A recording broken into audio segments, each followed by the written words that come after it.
রাধে রাধে বন্ধুরা, অনুশীলন চ্যানেলে সকলকে জানাই স্বাগত।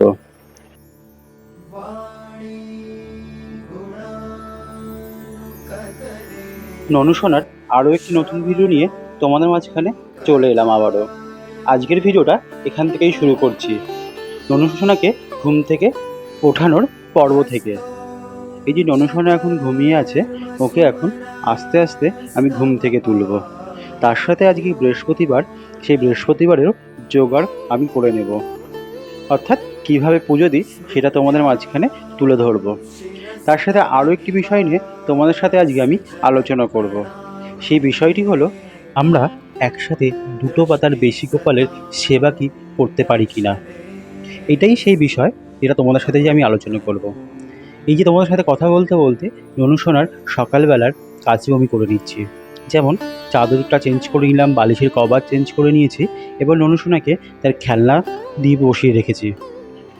এই যে আজই বৃহস্পতিবার, আগেই বলেছি, আমি প্রত্যেক বৃহস্পতিবারই ঠাকুরের সিংহাসনের কাপড়গুলো চেঞ্জ করে দিই। তার সাথে প্রত্যেক দিন তো ঠাকুরকে চান করানো হয় না, মানে অর্থাৎ ফটো যেইগুলোকে চান করানো যায় না, তাই প্রত্যেক বৃহস্পতিবারে ঠাকুরগুলোর ফটো নামিয়ে গঙ্গার জল দিয়ে ও চন্দন দিয়ে ভালো করে মুছে নিই। আমার সিংহাসন পরিষ্কার করা হয়ে গেল। এবার সিংহাসনে আমি একটা কাপড় পেতে দিচ্ছি। এই কাপড়টা আবার পরের বৃহস্পতিবার পর্যন্ত থাকবে এবং বৃহস্পতিবারে চেঞ্জ করে নতুন কাপড় আবার পাতবো। এবার এক এক করে প্রত্যেকটি ফটো আমি মুছে নিচ্ছি গঙ্গার জল ও চন্দন দিয়ে। এক এক করে প্রত্যেকটি ঠাকুরের ফটো আমি ভালো করে মুছে তারপর স্থানে আমি স্থাপন করে নিচ্ছি। তো যে বিষয়টা নিয়ে তোমাদের সাথে আমি আলোচনা করবো বলেছিলাম, সেই বিষয়টা হলো, আমরা কি একের বেশি দুটো গোপালের সেবা আমরা করতে পারি কিনা। তার সাথে তোমরা এখন দেখে নাও আমি গোপালকে কিভাবে চান করাই। চলো আলোচনা করি মেন বিষয়টা নিয়ে। আমার চানের ভিডিও, অর্থাৎ গোপালের চানের ভিডিও তোমরা আমার আগের ভিডিওতে দেখে। বিষয়টা ছিল, আমরা একের বেশি দুটো গোপালের সেবা করতে পারি কিনা। একদমই আমরা পারি। যদি কেউ মন থেকে একের বেশি বা তারও দুয়েরও বেশি গোপাল সেবা করতে চান, অবশ্যই পারবেন। আমরা সবাই জানি গোপাল সেবা একটু সময় সাপেক্ষ, সবাই সেটা পারে না। যাদের কাছে সময় আছে তারাই একমাত্র গোপাল সেবা করতে পারে, সেটি একটি গোপাল হোক বা একের বেশি। আমরা সকলেই জানি গোপাল সেবা একটু সময় সাপেক্ষ। তা আমি আগেও বলেছি, একটি গোপালকে যতটা সময় ধরে আপনি সেবা দেবেন, দুটো থাকলে তার একটু টাইম বেশিই লাগবে। তাই আমি আগেই বলেছি এটা সময় সাপেক্ষ। হ্যাঁ, একইবারে যদি দুটো সন্তান থাকে সেক্ষেত্রে একটুখানি সময় তো লাগবেই। সেটা আবার যদি হয় দুজনেই ছোট বাচ্চা, তার চান দান খাওয়ানো দুজনকেই একটু সময় দিয়ে করতে হয়। সেই ক্ষেত্রে একজন গোপাল থাকলে তার যতটা সময় লাগবে, দুজন গোপাল থাকলে তার থেকে সময় একটু আপনার বেশিই লাগবে। তো তোমাদের কাছে যদি দুজনের সেবা করার মতো সময় থাকে, তাহলে তোমরা দুজনের বেশি গোপাল সেবা করতে পারবে। এটাই ছিল আমার আজকে আলোচনার মূল বিষয়।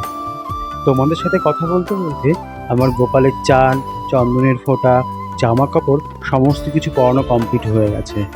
এবার আমি ওকে ভোগ দেব, সেটা তোমরা দেখো। আর আমার ভিডিওগুলো তোমাদের কেমন লাগে কমেন্টে অবশ্যই জানিও। আর ননুসোনাকে তোমাদের কেমন লাগে সেটাও জানিও। জামা পরানো হয়ে গেছে, এবার ননুসোনাকে দর্পণ দেখিয়ে ননুসোনাকে তার বসার জায়গায় খেলনা বাসি ও সমস্ত কিছু দিয়ে বসিয়ে দিয়েছি। তারপরে মহাদেবকে চান করাবো। এই যে আমার বাড়ির মহাদেব, তাকে আমি চান করাচ্ছি। মহাদেবকে আমি গঙ্গার জল ও গোলাপ জল, আতর, অগ্রু দিয়ে প্রত্যেক দিনই চান করাই। মহাদেবকে আমার চান করানো কমপ্লিট হয়ে গেছে। এবার মহাদেবকে বেলপাতা অর্পণ করব। প্রত্যেকটি বেলপাতাতে চন্দনের ফোঁটা দিয়ে মহাদেবকে আমি নিবেদন করলাম। এবার মহাদেবকে তার স্থানে স্থাপন করে দিয়েছি একটি পাথরের বাটির মধ্যে দিয়ে। এবার মা লক্ষ্মীর সামনে ঘট স্থাপন করব। প্রথমে দুব্বা, কড়ি ও ধান দিয়ে তার উপরে মা লক্ষ্মীর ঘট আমি স্থাপন করেছি। এই যে মা লক্ষ্মীর ঘট আমি স্থাপন করছি। মা লক্ষ্মীর ঘট আমি আগে থেকেই গুছিয়ে রেখেছিলাম। এই যে আমার মা লক্ষ্মীর ঘট স্থাপন করা হয়েছে। এই যে বাজার থেকে কিছু ফুল কিনে নিয়ে এসেছি, তাছাড়াও আমাদের কাছে প্রচুর ফুল ফোটে, সেটা দিয়েও আমি প্রায় প্রত্যেক দিন পুজো দিই। এখন গোপালকে সাজাচ্ছি একটা মালা দিয়ে ও তারপরে কিছু তুলসী পাতা ফুল দিয়ে গোপালকে আমি সাজিয়ে নেব। গোবিন্দের সভায় তুলসী পাতা অতি আবশ্যক। তাই দুটো তুলসী পাতাতে চন্দন মাখিয়ে ননুসোনাকে নিবেদন করলাম। তারপর কিছু ফুল ননুসোনাকে আমি নিবেদন করে দিয়েছি। এবার প্রত্যেকটা ঠাকুরকে ফুল ও তুলসী পাতা দিয়ে সাজিয়ে তুলব। প্রথমে শ্রীকৃষ্ণের পায়ে তুলসী পাতা দিলাম, তারপরে গীতায় এবং সমস্ত ঠাকুরে তুলসী পাতা নিবেদন করে একে একে প্রত্যেক ঠাকুরকে মালা পরিয়ে সাজিয়ে তুলব। এই যে প্রথমে আমি শ্রীকৃষ্ণ ও প্রভু জগন্নাথকে মালা পরিয়ে নিয়েছি, তারপরে লোকনাথ বাবাকে মালা পরিয়ে নিলাম। একে একে প্রত্যেক ঠাকুরের পায়ে গাছের ফুল আমি নিবেদন করছি। তার সাথে আমি প্রত্যেক বৃহস্পতির বাজার থেকে কিছু ফুল কিনে নিয়ে আসি, সেটাও নিবেদন করি। কেন, বেলপাতা তো পাওয়া যায় না বাড়িতে, এটা বাজার থেকেই আনতে হয়। তার জন্য কিছু ফুল ও মালা আমি প্রত্যেক বৃহস্পতিবার ঠাকুরকে নিবেদন করি। ঠাকুরকে ফুল নিবেদন করা হয়েছে, এবার আমি ভোগ সাজাবো। এই তোমাদের যে টিফিন বক্সে জলের গ্লাসটা দেখাচ্ছি, এটা হচ্ছে ননুসোনার দুপুরে খাওয়ার জিনিস। আমি কাজে বেরিয়ে যাওয়ার আগে ননুসোনাকে খেতে দিয়ে যাব। এখন প্রত্যেকটা ঠাকুরকে আমি ভোগ নিবেদন করেছি। আজকে ভোগে দিয়েছি মিষ্টি, সেটি আবার হলুদ কালারের, যেটি মা লক্ষ্মীর খুব প্রিয়।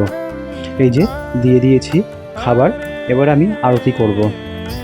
আমি একে একে প্রত্যেক ঠাকুরের আরতি করে নেব। প্রথমে আমি ননুসোনার আরতি করে নিচ্ছি, তারপর প্রত্যেকটি ঠাকুরের আরতি করে নেব।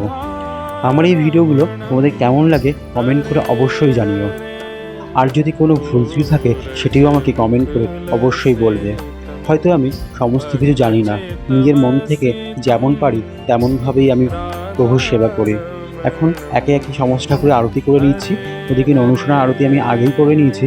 যেহেতু আমাকে ভিডিও করে দেওয়ার কেউ নেই, তাই পুরো ভিডিও তোমাদের আমি দেখাতে পারছি না। তোমাদের তখন যে টিফিন বক্স ও জলের গ্লাসটা দেখিয়েছি, ওটি হলো ননুসোনার দুপুরের খাবার। আমি কাজে বেরিয়ে যাওয়ার আগে ননুসোনাকে খাবার দিয়ে যাব। ননুসোনাকে বলে যাব, তুমি হচ্ছে দুপুরবেলায় তোমার মতো করে তুমি খেয়ে নেবে, আমি এবার সন্ধ্যেবেলায় এসে তোমাকে খেতে দেবো।